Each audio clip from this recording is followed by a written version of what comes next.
sight of blood makes you ill, if you have an unusual fear of trees, deer, demons, deadites, or chainsaws, this game may be too much for you. Groovy. Today I'm going to be talking about Evil Dead the game. And honestly, where do I begin? We could just start off with the super important piece of horror media that is the original Evil Dead movie, which I watched as a kid, and is definitely an extremely cheesy experience if you watch it today. And, you know, we went on to release Evil Dead 2, Army of Darkness, and then even Ash vs. Evil Dead. And all these things are both fantastic horror comedy, right? And I mean, the original was definitely a full-blown horror movie, but it kind of had to go this horror comedy route, especially as the first one aged. And it's all practical, so it's so goofy and cheesy.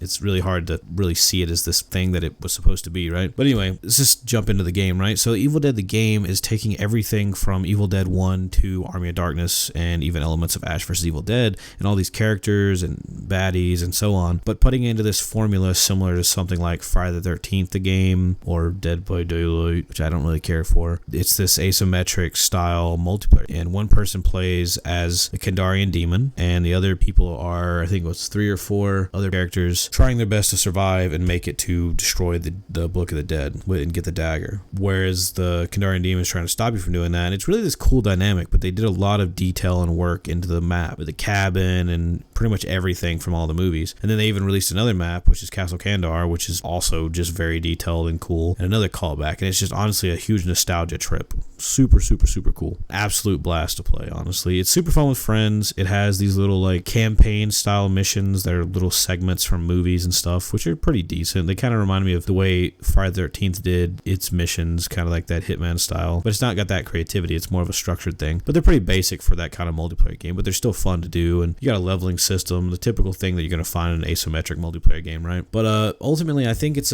really a fun time. It's an absolute blast to play. Super fun with friends. Like I said, it's a game that's definitely an easy streaming game, and honestly it's something that you honestly should play. You should get it on sale. You should just buy it normally. I don't even think it's a full price game. It's an absolute blast. Really good graphics, surprisingly as well. And I think if you're a fan of Evil Dead, you should definitely give it a go. You should play it. You know, it's a good time. I think it's a really, really, really good time. So hope you guys enjoyed that. This is a kind of less scripted video. Let's see how this kind of does. So thank you very much. See you later. Hail to the king, baby.